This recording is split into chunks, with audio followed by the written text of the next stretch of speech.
Hello guys, स्वागत है आप सभी का मेरे इस पैसे यूट्यूब चैनल स्टडी मेट पर। और आज है मैट्राइजेस का लेक्चर नंबर 3। हमने अभी तक टाइप्स ऑफ मैट्राइजेस का बेसिक एडिशन, मल्टीप्लिकेशन, सब्ट्रैक्शन वो सब सीख लिया। वो भी इंपॉर्टेंट था, उस पर भी क्वेश्चंस हमने किए। पीवाईक्यूज के जो अभी लेटेस्ट पीवाईक्यूज के हमने क्वेश्चंस किए हैं उस टॉपिक के। डीपीपी में भी किए हैं। अब बारी है माइनर्स, कोफैक्टर्स और ट्रांसपोज करने की। वो भी एकदम बहुत ही ज्यादा इजी है और उस पे भी बहुत क्वेश्चंस आते हैं। एमएसटीसीडी 2024 में बहुत सारे क्वेश्चंस आए हैं, वो हम करेंगे। चलिए शुरू करते हैं आज के लेक्चर से। पहले पढ़ेंगे माइनर्स। पहले क्या पढ़ेंगे? माइनर्स। ये माइनर क्या होता है?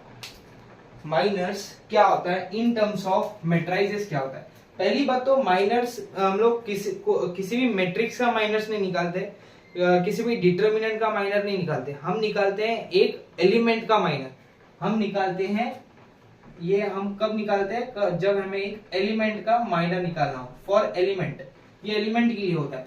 अगर समझिए एक मैट्रिक्स है जिसका नाम ए है। ये है A11, A12, A13, A21, A22, A23, A31, A32, A33। ये है सारे एलिमेंट्स, हमने इसे नाम दे दिए as per rose and columns. अब मुझे निकालना है माइनर। अब मुझे निकालना है माइनर ऑफ A11। अब मुझे माइनर निकालना है ऑफ A11। तो मैं इसे कैसे डिनोट करूंगा? Capital M11। Capital M11 minor of element A11 मैं कैसे डिनोट करूंगा? कैपिटल M11, यानी कि ये I, J, यानी कि रोज और कॉलम्स, रो 1 और कॉलम 1। अब ये कैसे करते हैं? हमें जिस भी एलिमेंट, यानी कि वो एलिमेंट को जिस भी रो और जिस भी कॉलम में होगा उस रो और कॉलम को कैंसिल कर देना है। कैसे करेंगे? चलिए देखते हैं, एकदम मजे से देखेंगे। हमें रो 1 और कॉलम 1 को कैंसिल करना है। कैसे?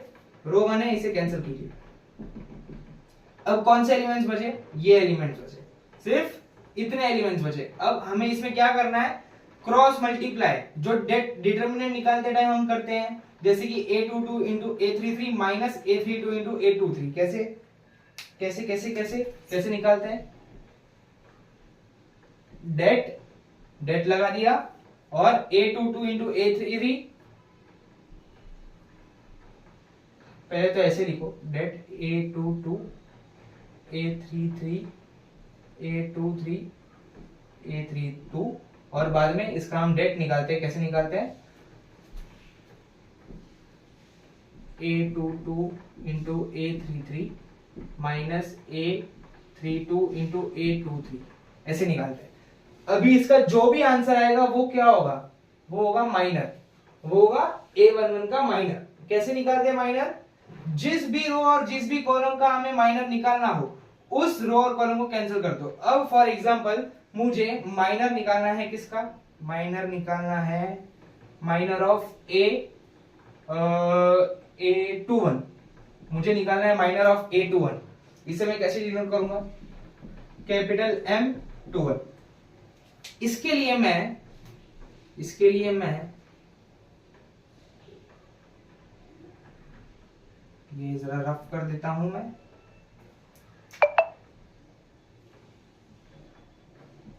A21, A11, A12, A13 और A31।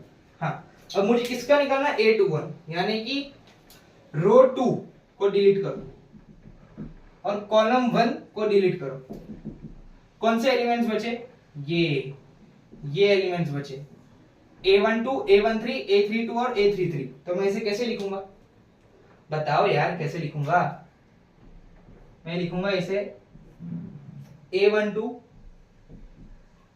A13, A32, A33, और बाद में इसका डेट निकालना है। कैसे निकालेंगे date? A12 into A33 minus A13 into A32। बस ऐसे क्रॉस मल्टीप्लाई करना है, सिर्फ बस क्रॉस मल्टीप्लाई, खत्म। ये होगा इसका क्या? माइनर। माइनर कैसे निकालना है आप समझ गए। यस समझ गए? अगर समझ गए तो कमेंट सेक्शन में लिख दो हाँ हम समझ गए सर। चलिए अब मैं इसे रफ कर रहा हूँ, आप अगर चाहो तो इसे आप नोट कर सकते हो। ऑफ कोर्स आपको नोट करना ही है क्योंकि आपको ये लास्ट तक आपको हेल्प करेगा। ये वीडियो तो कहीं नहीं जाएगा, इधर ही रहेगा, लेकिन ये आपकी जो नोट्स होगी आपको हमेशा रिवाइज करने में हेल्प करेगी। प्लीज इसे नोट डाउन करिए, पॉज करके मैं इसे रफ कर रहा हूँ।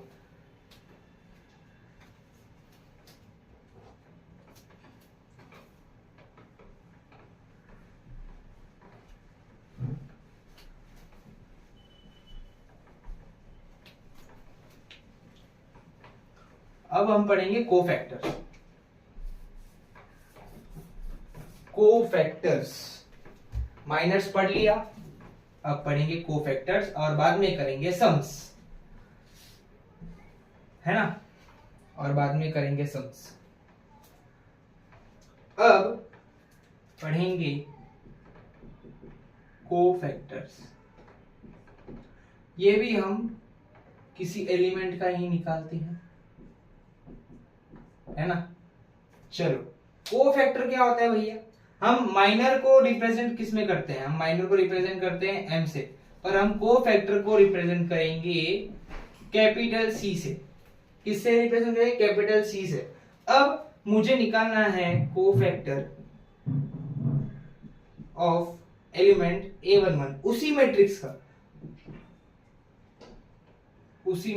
A11, A12, A13, A21, A22, A23, A31, A32, A33, इसी मैट्रिक्स का। अब मुझे माइनर नहीं चाहिए, अब मुझे चाहिए कोफैक्टर। अब कोफैक्टर कैसे निकालते हैं? कोफैक्टर ऐसे निकालते हैं, कोफैक्टर का फॉर्मूला बताता हूं। अगर मुझे कोफैक्टर चाहिए ए आई कॉमा जे, कोई भी रो और किसी भी कॉलम, यानी कि आई यहां पर है रो, आई यहां पर है रो, जे यहां पर है कॉलम, यानी कि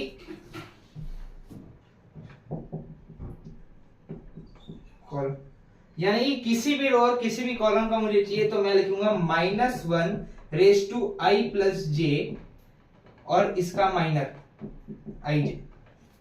कैसे निकालेंगे? अगर मुझे किसी भी एलिमेंट का कोफैक्टर, यानी किसी भी एलिमेंट का कोफैक्टर निकालना हो, कोफैक्टर ऑफ ए आई जे, यानी कि अगर आई की जगह 1 है, जे की जगह 1 है, रो और कॉलम जो भी दिया हो यहाँ पर आई जे की जगह पर डाल देना और -1 raise to I plus J M I J. चलो एक एग्जांपल के जैसे हम करते हैं। समझो मुझे निकालना है A23 का,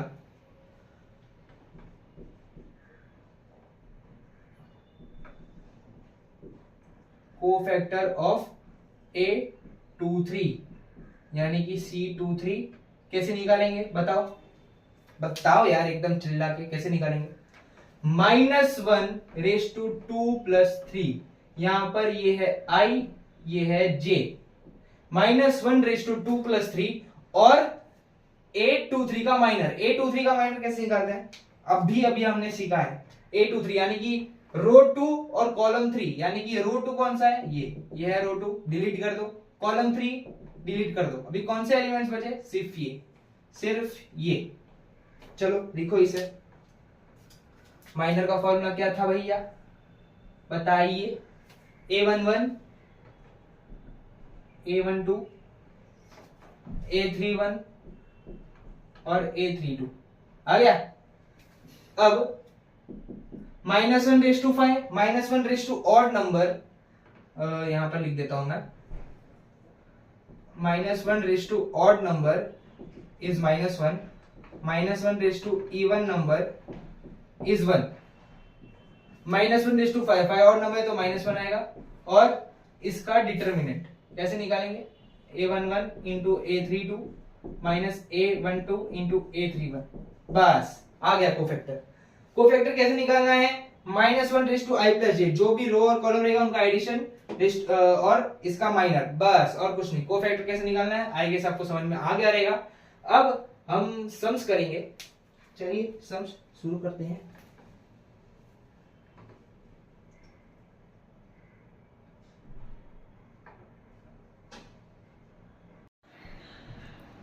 सो गाइस नेक्स्ट क्वेश्चन आपके स्क्रीन पर आ चुका है और ये PYQ है।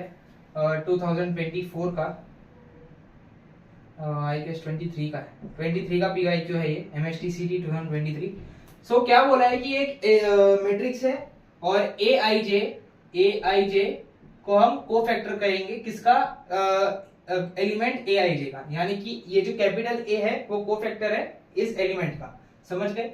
कभी भी स्मॉल लेटर दिया हो यानी कि समझ लेना ये एलिमेंट है, और कैपिटल लेटर दिया हो ये कोफैक्टर है, पर क्वेश्चन में स्पेसिफाई किया जाएगा कि ये कोफैक्टर है। इस क्वेश्चन में स्पेसिफाइड है कि capital AIJ is a cofactor of this element. So और पूछा क्या है कि element A21 into cofactor of element A21 plus element A22 into cofactor of element A22 plus element A23 into cofactor of element A23 क्या होगा हमें ढूंढना है। तो पहले हम सब कोफैक्टर्स निकाल लेते हैं। हमें किस किस का कोफैक्टर निकालना है, हमें एलिमेंट A21 का, A22 का और A23 का कोफैक्टर निकालना है। तो पहले एलिमेंट कोफैक्टर निकालेंगे, कोफैक्टर ऑफ A21 क्या होगा, cofactor of A21 which is A21, ये क्या हो जाएगा, -1 I प्लस जे होता था, यानी कि यहाँ पर ये I और ये J है, I प्लस जे क्या होगा 2 + 1, और यहाँ पर डिटर्मिनेंट आ जाएगा, क्या रहेगा A21 ना, तो रो 2 और कॉलम 1 डिलीट करना है, यानी कि ये वाला और ये वाला डिलीट करना है, क्या बचेगा 2 3 2 4, 2 3 2 4, तो -1 raise to odd number is -1 into 2 4 8 -2 3 6, क्या बचेगा -2, तो A21 क्या आ गया -2। अब वैसे ही हम निकालेंगे cofactor of A22 which is capital A22 which is -1 raise to 2 + 2 I plus J, ये I है और ये J है, और A22 यानी कि रो B2 और कॉलम B2, तो रो 2 और कॉलम 2 को मिटाएंगे तो बचेगा 1 3 1 4, 1 3 1 4। मैंने इस वाले रो को कैंसिल किया, इस वाले कॉलम को कैंसिल किया, तो 1 3 1 4 बचेगा। -1 raise to even number is 1, और यहाँ पर 1 4 1 4 -3 1 3, तो बचा क्या 1, तो A22 क्या आ गया 1। आपको समझ में तो आ रहा है ना कि रो 2 को कैंसिल करना है और रो कॉलम 1 को कैंसिल करना है, तो कौन से एलिमेंट्स बचेंगे 1 3 1 4, 1 3 1 4, समझ गए? यस सर समझ गए। यहाँ पर था 2 और 1, यहाँ पर 2 था और यहाँ पर -1 था, यहाँ पर 2 था। हाँ चलिए, अब हमें किसका कोफैक्टर निकालना है, कोफैक्टर ऑफ A23 क्या होगा, capital A23 is equal to -1 raise to 2 + 3 और 2 3, यानी कि रो 2 और कॉलम 3, रो 2 को कैंसिल किया, कॉलम 3 को कैंसिल किया, तो क्या बचेगा 1 2 1 2 1 2 1 2 1 2 1 2, समझ गए? -1 raise to odd number is -1, और इसका डेट 2 - 2 0, तो ये 0 आ गया, यानी कि A23 क्या है 0। चलिए अब इसमें सब्स्टिट्यूट करते हैं। A21 क्या है, A21 एलिमेंट यानी कि ये वाला एलिमेंट, A21 ये वाला एलिमेंट है, -1 into cofactor of A21, cofactor of A21 क्या है -2, हाँ, प्लस A22 क्या है 1, A22 ये वाला एलिमेंट 1 है ना, ये क्या है A22 है, 1 क्या है A22 एलिमेंट, A22 यानी कि ये एलिमेंट है, रो 2 और कॉलम 2 वाला एलिमेंट 1 है, हाँ, तो 1, और इसका कोफैक्टर क्या है 1, प्लस A23 क्या है 2, और इसका ये 0, तो आंसर क्या आएगा -1 into -2 is 2 plus 1 plus 0 which is equal to 3, so 3 is the correct answer. I hope आपको ये क्वेश्चन समझ में आएगा, और ये ट्रेंडिंग है, ये क्वेश्चन ट्रेंडिंग में चल रहा है, ऐसे बहुत सारे क्वेश्चन आपको मिलेंगे जो आपको डीपीपी में दिख जाएंगे। तो आशा करता हूं आपको माइनर्स और कोफैक्टर्स आपको अच्छे से समझ में आ गया रहेगा, क्योंकि 100% कंफर्मेशन है कि 2025 में कम से कम 2-3 क्वेश्चन तो ऐसे आएंगे, किसी भी शिफ्ट में आएंगे, पर 2-3 क्वेश्चन तो इस टॉपिक पर आएंगे, क्योंकि ये ट्रेंडिंग है, आएंगे, आपको अच्छे से करना है। नहीं समझा होगा तो आप वीडियो वापस देखिए, कमेंट सेक्शन में डाउट पूछिए, आपको रिप्लाई मिल जाएगा। होप आपको ये लेक्चर अच्छे से समझा होगा। चलिए मिलते हैं बाद में, तब तक पढ़ते रहिए।